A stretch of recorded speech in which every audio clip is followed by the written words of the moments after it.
wishy-washy feeling kind of thing. No, we found out that there's concrete underpinnings of biochemistry that explains why we have different emotions, didn't we? What type of neurotransmitters did we talk about? Did anyone remember? What about one that starts with S? Serotonin. That's responsible for our mood. We talked about what another one that starts with D? Dopamine, and that's the pleasure neurotransmitter. That's responsible also for interest. The reason why you get out of bed every morning, the reason why why we want to be go-getters is because of dopamine. And then we talked about norepinephrine, we talked about GABA, which is the only inhibitory neurotransmitter. So we went to a deep dive, and we also saw that that neurochemistry is an underlying factor of many of our mental health diseases, but also over time, it leads to structural changes. Who remember that MRI scan that I showed at the top, isn't it? We saw the difference between a normal brain and a schizophrenic brain. It's quite shocking, isn't it? And that's mental health. And we think as a neurosurgery doctor, I deal with many brain conditions, very concrete organic brain conditions. But I never imagined in my life that we would actually see real life structural changes associated with mental health. And we're going to talk a little bit more about that tonight. And so tomorrow night is a big topic as well. It's a very pertinent topic. Sex and mental health. How is the oversaturation of sex in society and sexual dysfunction, how does that impact mental health?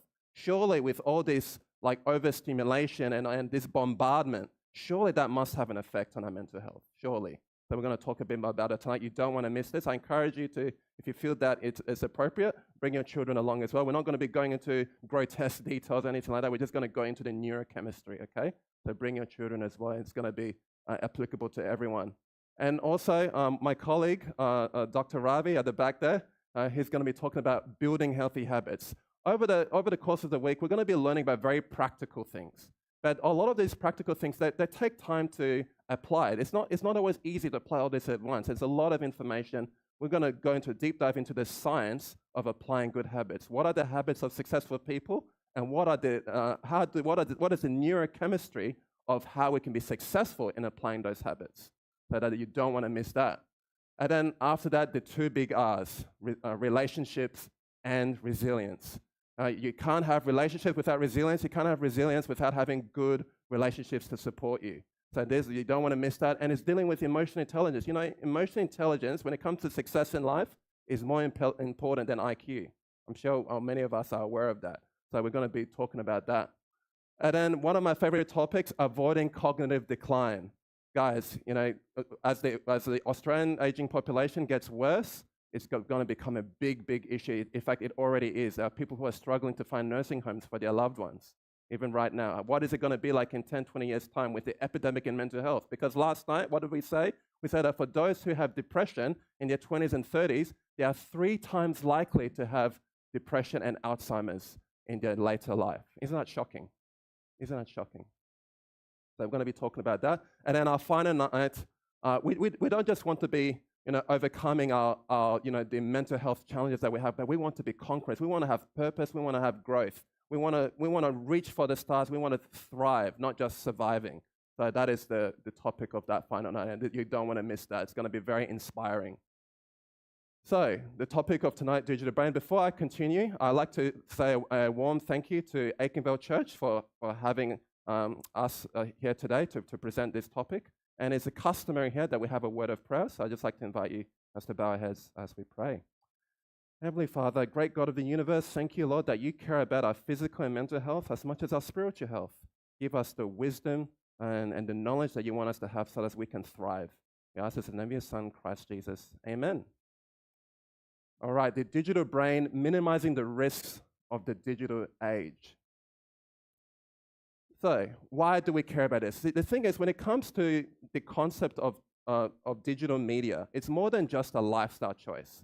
Now, some people, they may choose not to watch TV, they may choose not to have smartphones or have certain apps on their phones. It may sometimes, for some people, may seem like a lifestyle kind of preference. But I'd like to propose to you that heavy digital media exposure is linked with rising depression, anxiety, self-harm, weakened attention, poor emotional regulation, and a broad loss of satisfaction with ordinary life. Isn't that devastating? Like when we are overburdened with the digital media, All these things have the potential to happen. And ordinary life becomes just extremely ordinary. Like we don't enjoy life anymore. Isn't that terrible? Now, there's a magic number. There's a key number that I want you guys to pay attention to. You see that 50% there? Mental illness tend to skyrocket. Don't miss this. Tend to skyrocket when 50% of society are permeated with smartphone devices. Do you guys know that? When 50% of society, any society, you can pick, it doesn't matter if it's a developed country, doesn't matter if it's a developing country, Western, Eastern society, as soon as a country has 50% of their total population with smartphones, you better believe that mental illness is going to skyrocket. You better believe it. Now, the mechanism of that, you might wonder, well, how's that the case? Well, there's actually biological underpinnings behind that. There's neurochemistry underpinnings behind that. You'll probably guess that dopamine plays a role in that. And so because dopamine is a role in that, there's the reward overstimulation. Reward overstimulation. So that's that reward system that your brain knows that it does something good, it gets this reward, it gets this dopamine hit. It's overstimulated, it gets burnt out. And what happens is you get sleep dysregulation, and you get, this is the thing that scares me the most, frontal lobe weakening. Frontal lobe weakening. Now, the argument here is that, as I've said, is that it's not just a cultural or moral issue, whether you have devices or not. It has very strong clinical relevance that we want to unpack today. So by the end of tonight, we're going to realize that digital media acts as a supernormal stimulus. What did I say? Supernormal stimulus. What does that mean? It's just basically a thing that is overstimulated, abnormally stimulated, that is not meant to have. So over time, what happens is that it can lower baseline mood, it can fragment attention, and it can distort social comparison, especially when it comes to the social media. Now, there's hope. There's hope. But by the end of tonight, we're going to realize that because our brain is plastic, we can find out the brain can improve again when those environmental changes occur in the positive direction. Isn't that encouraging? So we can look forward to that. Now, there's some key concepts about digital media and the brain that we need to be aware. As mentioned, it has to do with dopamine and the reward system fatigue that occurs. And what happens is that over time, ordinary activities they just feel flatter. The things that, just something as simple as watching a sunset, going for a walk, it no longer has the same effect as it normally used to. Normally, we should be excited when we see a sunset. It should just warm your heart when you have a nice conversation. But when we are oversaturated with digital media, those things aren't as interesting anymore. And there's some very devastating stories that I'll share later about that. So what happens is that people become irritable. They have low mood. Does that ring a bell? Attention is very difficult, especially among those that are students. They're not able to focus on your work. They're not able to apply themselves as well, which is very concerning for our children. Sleep becomes an issue. Because what happens is that these devices, they have artificial blue light. I talked about blue light yesterday, how it can actually help with your sleep when it's applied correctly. What I didn't mention is that blue light, when it's applied in the early hours, actually in the morning, to mimic the sunrise, to kind of reset your circadian rhythm, that's actually the best time to have the blue light. But what happens is that when you have devices, you have this artificial blue light, so it's stimulating, it's not regulating your melatonin in an appropriate way. So what happens is that your sleep becomes pushed. You have this, it takes longer to get to sleep, which is, very, very concerning. Then it has downstream effects with mood regulation. And of course, social media is a big thing because in the age of social media, it has a lot of promise because it promises connection, but often what it does, it leads to comparison, it leads to envy and all these challenges associated with that. Now, we talked about the neurochemistry. I want to talk about a bit more of the macro for a little bit. I have a model of the brain. It's a bit worse for wear. One of the lobes has gone through a few surgeries, as you can see. But the frontal lobe is located, so if you put your hand palm on your forehead, you get a rough idea where your frontal lobe is. Now, your frontal lobe is very key when it comes to making good decisions. So specifically, it's good for analysis, judgment, focus, and also when you have those things in check, it also helps with the ability to make good moral decisions, restraint, knowing how to have healthy balance, and also emotional regulation. So when the frontal lobe is healthy, when the frontal lobe is activated, it actually regulates the limbic system, which is the emotional center. It puts it in check so that there's not that imbalance. So when the frontal lobe is active, we respond more intentionally. Have you noticed some people, they can't make a decision? That just seems like, they say, oh, where do you want to eat? They're like, oh, maybe we go there. Actually, maybe we should go there or there. No, actually, maybe the reason why people are struggling to make even simple decisions like where we want to eat is because of this frontal lobe deactivation, which is, at the least of our issues concerning the things that we'll talk about later. So I would propose that many of our modern mental health ills are associated with a weakened frontal lobe. And this is important because when we talk about frontal lobe, there are other things that can suppress your frontal lobe, like alcohol. And people always say, oh, I drink alcohol for social reasons. Like it helps me to be more sociable. Well, in a way, we should get this right from the get-go, that healthy sociability should not require the suppression of your frontal lobe. You do not need to be more sociable or help you to be more sociable by trying to suppress our frontal lobe. There are much more healthier ways we can go about that. Now, one of the earliest tests that I did back in the day in terms of assessing frontal lobe function is an EEG. This is a test that we use in our practice, particularly when in terms of diagnosing seizures in neurosurgery. But in the case of mental health, they use it to assess frontal lobe activity, in particular beta wave and alpha wave activity. Now, what we mean by this is that beta wave, that's associated with more of like your engagement. That's when you're actively engaging in content. You're thinking, you're analyzing. That's the beta wave activity. But alpha wave activity, that's when it's your emotions and your memory remain active, but your ability to interpret, you're kind of taking a more chilled state, you're more relaxed state. So what happens is that, and there was actually a graph that showed that as even within as short as 90 seconds from watching entertainment media, your beta wave activity drops precipitously and your alpha wave activity increases, which shows that you're not, like physiologically, when we measure with an EEG, you're not actually present. You're not actually analyzing the information. So what does that look like? It's essentially, it can actually lead to almost like a form of hypnosis. And how does hypnosis occur? Is that part of the entertainment television, the reason why it's so deleterious is the way they do scene changes. So if you look at a typical scene, imagine just something as simple as knocking on the door. If you want to film that, instead of just, filming just with one camera angle of someone knocking on the door, they'll do like very complicated, chopping and changing of scenes. So they'll do a wide shot, then they'll zoom into their hand knocking on the door, and then they'll, do another shot of them going inside through the room, and then they, maybe do another image of a reaction and it's like 3 seconds apart, like very quick. Now, what happened is that your brain is not designed to look at simple things and interpret it in such complex ways. Like when we are, our brains, when we see someone knocking on the door, that's what we see. We see it on face value. It's not meant to go through all this rigmarole. So now something as simple as knocking on the door now is no longer interesting. It has to have all these different chopping and changing of scenes. So that's part of the reason why there's that frontal lobe deactivation, because of the nature of that entertainment television. And we've known this for years. And when it comes to the hypnotic effect of TV, is part of this because of the flickering light that you see on TV, the attraction of focus. And then what happens is that over time you get your ability to interpret becomes less, and you're more suggestible. That's classic hypnosis. So one has to be very careful of, even if you're watching even healthy television, even like educational content, those principles are still the same. You're still, deactivating, your attention. So one has to be very cautious about that.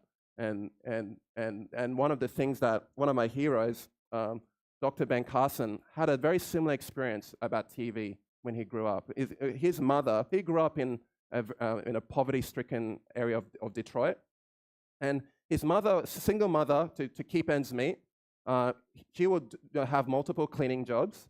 And she noticed that when she cleaned the houses of the wealthy, they lived in these luxurious mansions, she noticed something peculiar, that none of these successful people had TVs in their houses. None of them had TVs. In fact, all that they had like big libraries, ornate, bookshelves with lots of different books and encyclopedias. And it got her thinking that actually maybe she could try and implement that in her own family. So what she did was that she told her two sons, one of them was Ben Carson, that no more TV, or that what they restricted to. She didn't say no more TV, otherwise they would have protested for sure. It was bad enough, but they restricted their TV intake to one show a week, and they were asked to do book reports. And he went from the bottom of the class to the top of his class. Can we see the effect of how restricting television use can have? Because what happened is that for someone like Ben Carson, who's a case study, he had anger problems. He was a failing student in school. Yet he hated poverty. He knew that he had to get out of this situation. He was in a dire situation. Yet when there was no TV introduced into the home, and they were substituted with things that required focus, look what happened. He became successful. He became top of his class. He had better emotional control. And he ended up becoming a neurosurgeon. He was the first neurosurgeon to separate Siamese twins, conjoined twins in their head. Isn't that amazing? So I want to encourage our young people that you can strive to be anything you want. The sky is the limit. And even for us, our older people, the sky is also the limit. The brain is so plastic, as we'll find out. Nothing, when we apply ourselves and substitute it with, healthy forms of consumption, we can achieve a lot. And that's very, very encouraging. So now, one of the issues with television is that it's often a precursor, as been hinted, of daydreaming, aggression, and school failure. Studies have shown that. Entertainment television increases daydreaming while decreasing creative ingenuity. That's what studies have showed. It lowers interest in reading, learning, and discernment. And what it does is that it trains non-reaction when one should respond, yet can also increase aggressiveness when one should regulate. So it's just like a combination of the worst things you can imagine. It's no wonder many children struggle in school. No wonder many children are left behind. So this is a big issue even from that perspective. Now I want you to notice this. Now South Africa, they did not have TV. They had TV very late in their history. And in the West, they had TVs, in the late 50s, 60s. South Africa didn't have TV until the 1970s. But guess what? What happened when they had TV? Crime skyrocketed. And it's not just a developing country or middle-income country that was an issue. It happened in rural Canada as well. The same thing happened, the same pattern. As soon as TV was introduced in rural Canada, violent crime increased, skyrocketed. Isn't that disturbing? It shows the power of media when it's not regulated. So the study showed that one extra daily hour of TV at age 14 was described as doubling the risk of academic failure at age 16. That's devastating.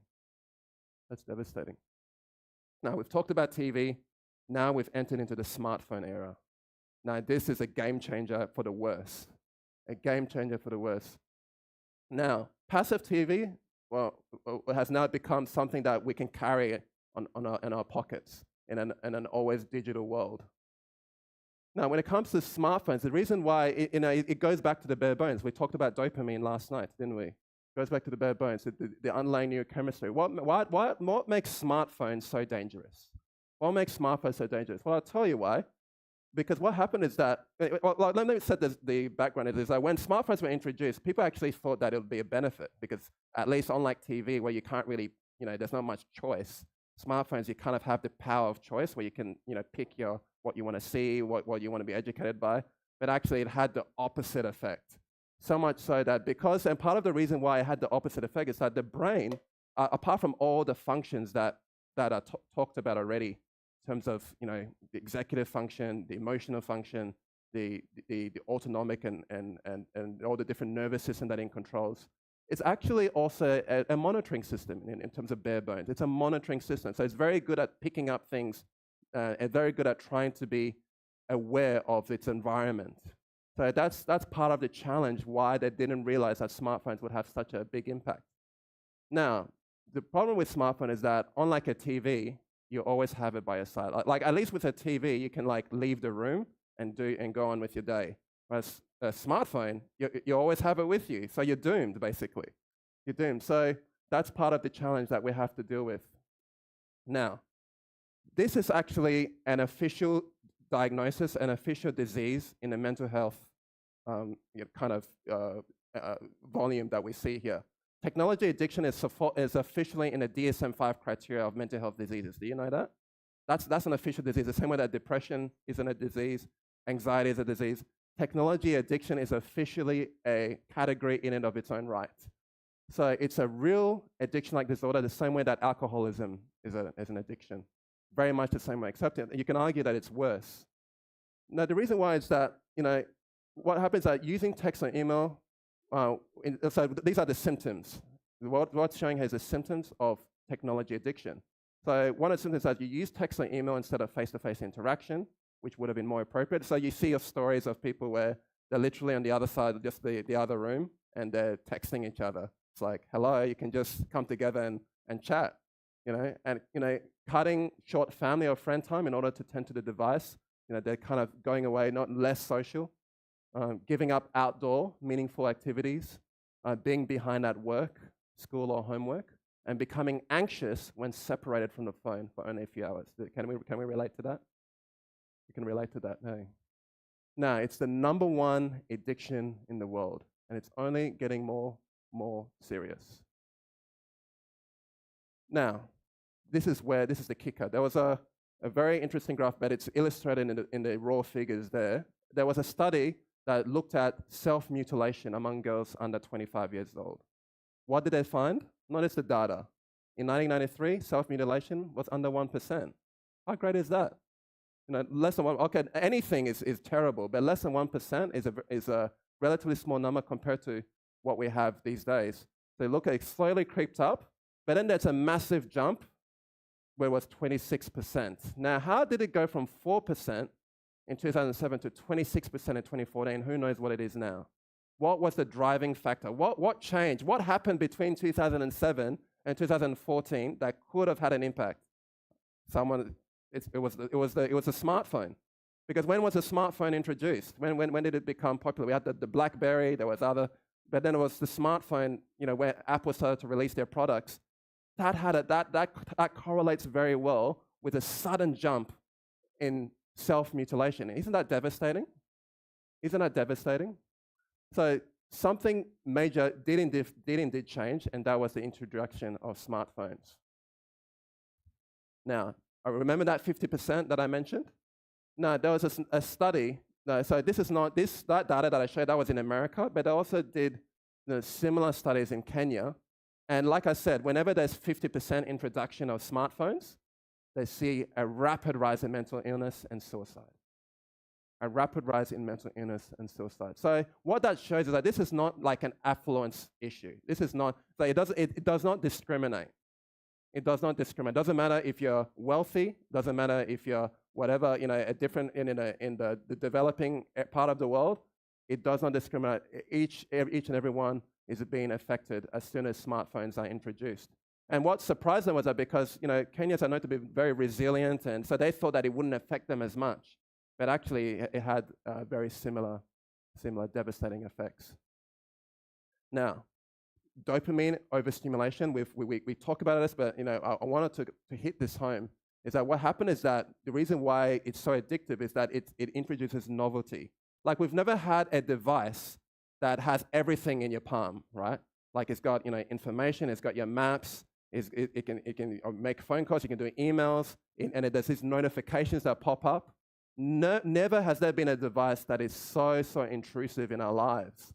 And as a result, over time, people feel less pleasure because of this overstimulation, and they need more stimulation to feel the same experience. So this is why eventually they become irritable, they become apathetic, they have low mood, and all of this coexist with high screen use. All of this coexists with high screen use. And this also, it's no wonder why they have these factors like, what do you call it, like algorithms, that all that is to draw you in, to increase that addictive cycle. So here's the paradox. Most people, they would say, well, I feel better when I have my phone with me. Does anyone relate to that? Like if you let's say you don't, you leave your phone in the room, and you become anxious. What's the solution? Grab your phone. All of a sudden, you feel much better. But is that the case? Well, actually, what it says is that more than half of phone users were said to unable to imagine life without the device. More than half were also described as becoming highly anxious if separated from a few hours. The key point is that the phone breeds anxiety, but then masquerades as a solution to the anxiety it helps create. So the comparison given is alcohol, right? Like I said before, most people, they use alcohol to relax. They come from a hard day's work, so they drink alcohol. But actually, it actually creates the problem. It just exacerbates a very similar addictive pattern. Very similar. Now, here's a very sad story that I just mentioned. There was a well-renowned doctor in America who happened to have a small plane. He was very generous, invited a pastor friend to come and show him the Grand Canyon. Imagine that you have an opportunity to see the Grand Canyon. That's one of the wonders of the world, right? And so what happened is that he brought his son with him, the pastor, he brought his son. And so they're flying through the canyon, and even with the altitude restrictions they had, that they were still able to see such a beautiful size, take photos. But then in the rearview mirror, he noticed that his son wasn't paying attention. Well, what was he doing? Can anyone guess what he was doing? He was on his phone. He was, and then his father was like, "Son, like we have this amazing opportunity to see the Grand Canyon. Why aren't you enjoying it? Why aren't you in the moment?" Guess what his answer was? "I've already seen it." And guess what? Because he saw it on his phone. The interest is not there at all. And that's what happens when dopamine is completely burnt out. Isn't that scary? Isn't that scary? Now, they did an interesting study where they looked at university students, whether having the phone and the proximity impacted their test scores. Do you know what happened? What happened is that when the phone was on their desk, that was the worst performing students. But when the phone was in the pocket or bag, they were like in the middle, they scored in the middle. But when the phone was in the other room, they had the best scores. But interestingly, the kicker is that what they found is that most participants insisted, regardless of where they had their phone, that they were not distracted by it. Like when they did the questionnaire, they were like, "Were you distracted by the phone?" They were like, "No, I was all right." But actually, in reality, when they did the raw data, they showed there was a big difference across the board. It was easily categorized.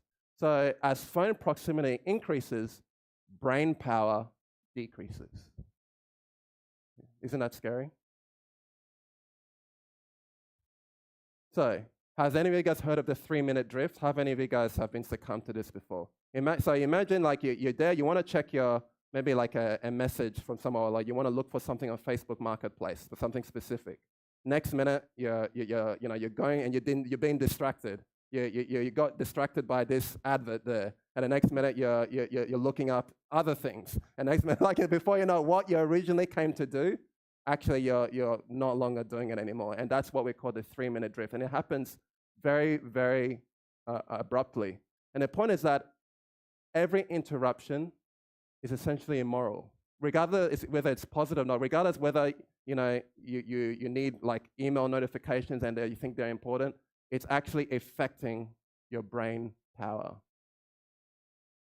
So when it comes to memory, just building a case here, the anterior cingulate gyrus, which is in the frontal lobe, part of your frontal lobe, where we talked about before, is essential for working memory. So the reason why we're able to memorize phone numbers when people tell us, that's the anterior cingulate gyrus. But what happens is that when we're overly saturated with media, it shrinks. That portion of the brain visibly shrinks. So what happens is that your working memory goes down, and then your ability to have distress regulation also goes down. And so what happens is that you end up having this ADHD type of pattern. It's no wonder that some of our children have ADHD, even adults. Now, and then also over time you get what we call digital media. That's a real digital dementia. This is a real phenomena. It's the cumulative effect of fast, fragmented digital input over time. And research shows, particularly from Sussex, which argue that heavier device use corresponded with lower anterior cingulate density and less empathy. So the area of the brain that's responsible for memory decreases, the ability to even empathize also decreases. So, and I just want to ask, imagine if this was like a vaccine that caused all these issues. This device has all these, like, we're very, we're very tolerant of this device, right? Imagine this device was a vaccine and it had all these side effects, memory issues, ability to show less empathy, concentration issues, attention issues. We would be in an uproar, isn't it? We would be like, no, they need to stop. They need to be sued for millions of dollars. But here we are, we're just nothing. Like we just continue on. And I think that shows the current status of our society, and that we need to really tackle this head on and address the real issue. Now, there's a very interesting story of a medical student who was addicted to his device, and he just could not get the grades. And they found that when he did manual labor, when instead of they completely removed the device and substituted with manual labor and other forms of learning, like reading books, his grades skyrocketed and ended up becoming the best medical student. So this is a real story, and it just shows that how the brain has the ability to change. So there's hope. So we're not a victim of our circumstances. Our brains is plastic, and it can change. It can change. So just briefly as we close, I want to talk really quickly about social media and the falsehood that it has. Because social media promised increased connectivity, but really what it did, it actually caused the opposite, isn't it? It delivered isolation. It delivered envy. It delivered, comparison issues. So it has had the opposite in our world.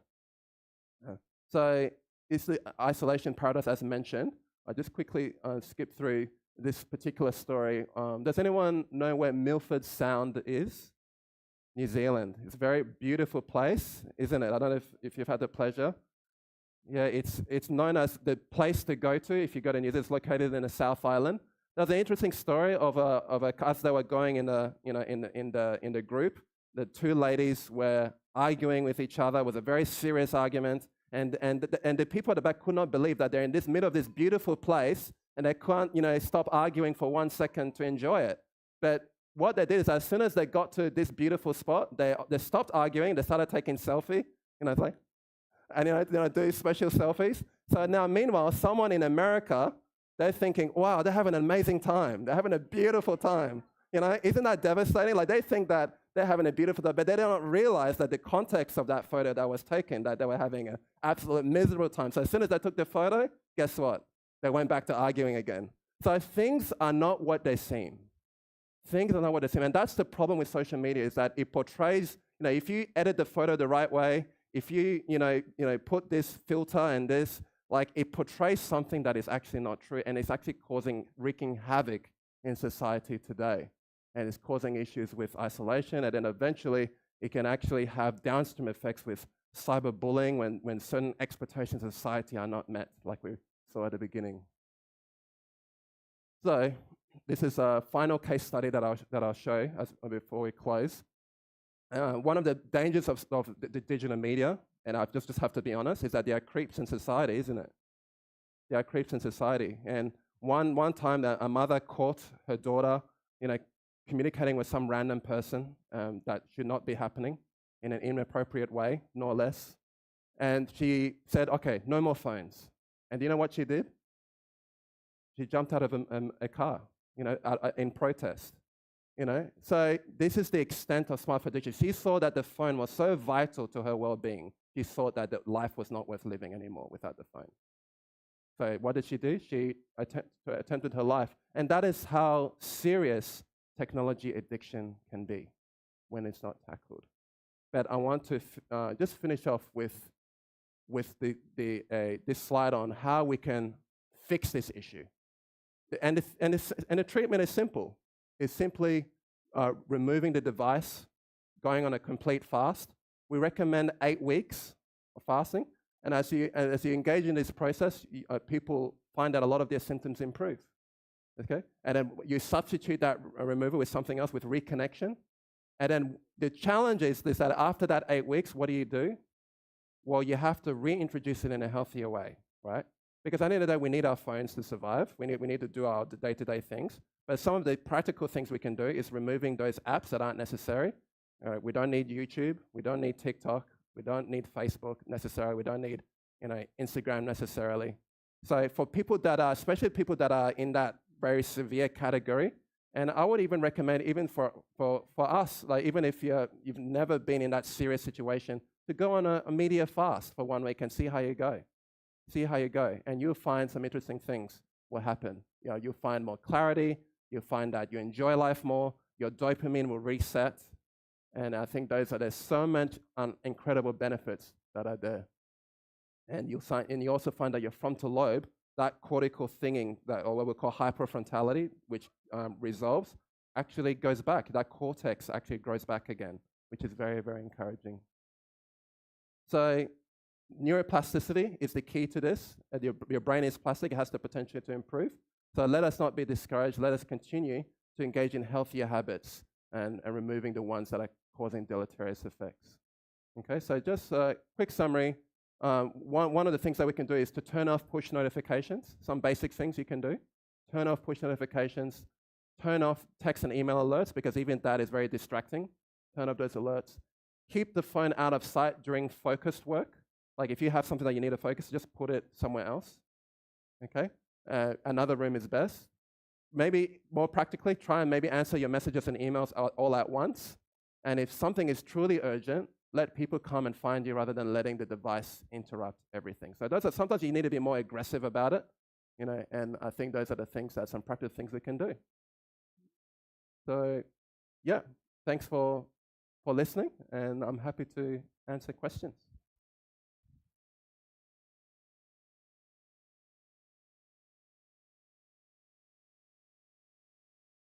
Oh. Mm. Yes.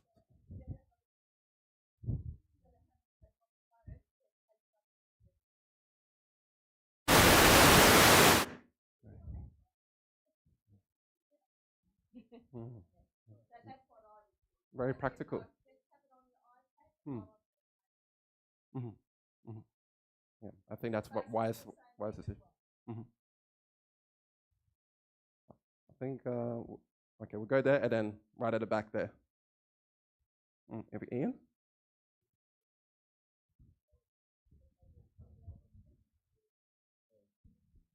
Yeah, so just one thing we've noticed with our Sabbath, we turn the phone on Do Not Disturb from during Sabbath the whole time, from sundown Friday to Sunday, Saturday. And that we found actually helps us to focus a little bit more on the actual day itself. No one trying to find where we are. I think that's good that you have that dedicated day, at least. I think that's very, very healthy. It's a start. Very healthy, yeah, exactly. Right at the back there.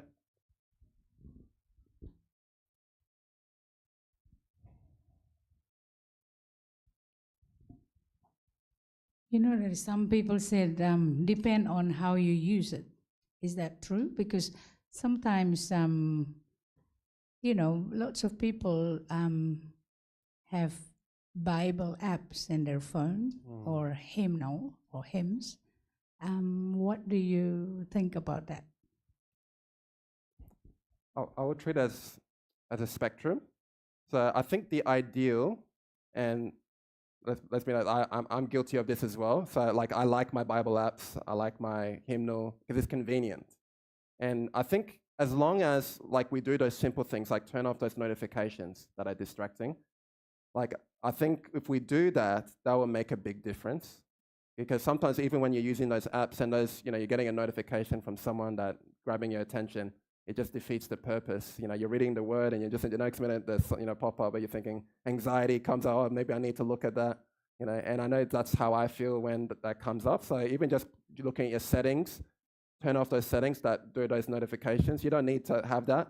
And then I think there's some really good. For example, I've never heard of anyone being addicted to their phones because of Google Maps, for example. Isn't it? I've never heard of, I need to go on Google Maps. I need to, I need to get my fix. Or even I wish people had addiction to Bible app. If only. I wish people were like, oh man, the Bible app. I'm withdrawing right now. I need to get my Bible app in.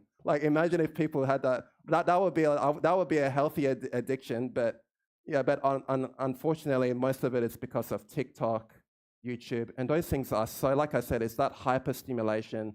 You're getting all these overwhelming content, And if you're getting notifications from TikTok while you're reading the Bible app, then it just defeats. But if you turn those off, yeah, I think that can be really beneficial. Yeah. Any other questions? Otherwise, we go. Sure. Sure. Yeah. It's working well. So just a quick one for kids. I was just curious. So do you reckon it's better to like alt-right ban social media till like they're an adult, or do you think it's something that they can do in doses, or what's the thoughts behind that? I think given how underdeveloped a child's brain is, I would highly recommend, which is the current Australian policy, which is to do an outright ban. I would, definitely. I agree with your policy, basically. Yeah, no, that's kind of what I was asking. Yeah, makes sense. Yeah. All right. Maybe we make that a last question, right at the back there. Thais.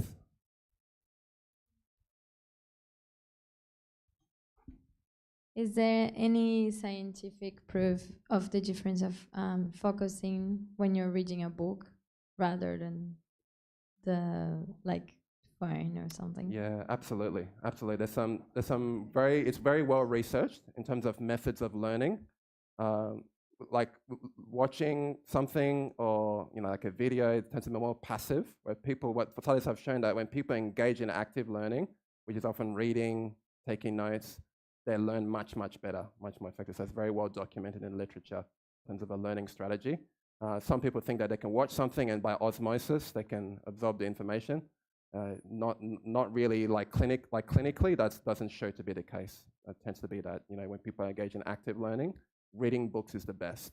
In fact, if you want to reverse those negative changes from digital media, I highly recommend reading. It'll do the opposite. Oh, I see what you're saying. Like reading hard copy books versus. Oh, good question. I'm pretty sure there was a study I read that hard copy is better. Hard copy is better. Yeah. Which is bad for me because I like my electronic books because I haven't bought a textbook since first year uni, so because it's cheaper. But unfortunately, hard copy is better. Yeah.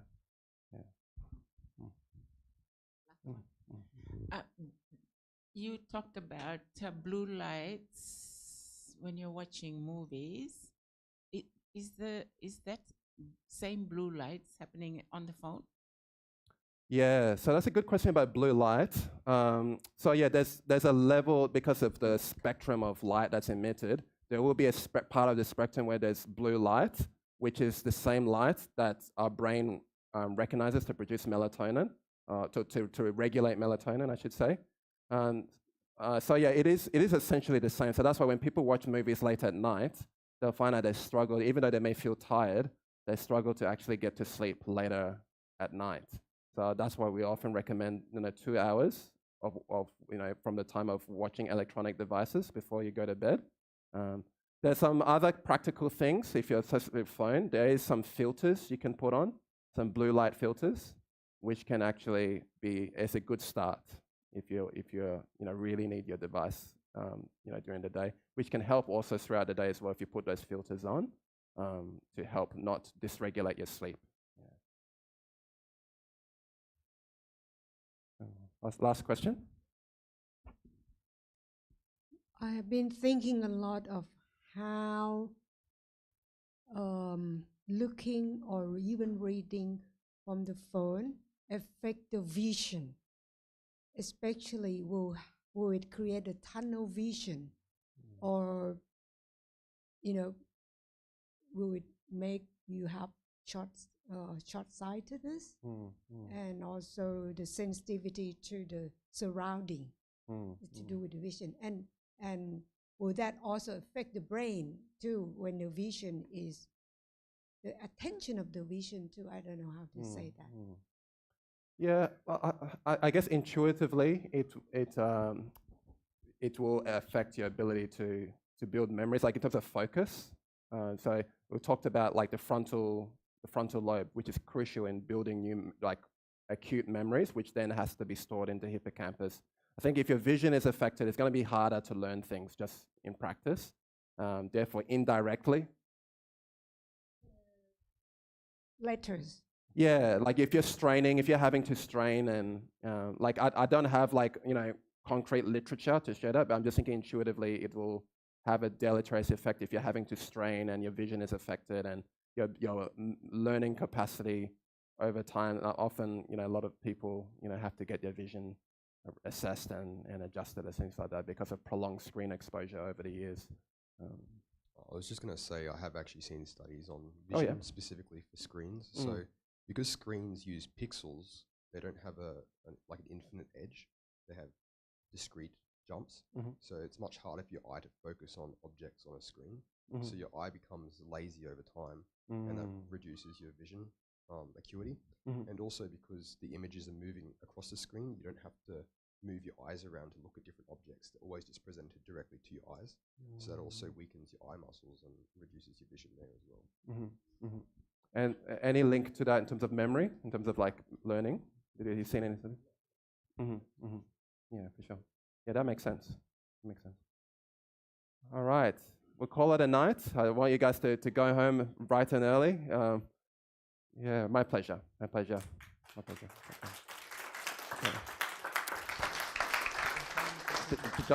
Just a quick notification. We are trying to collate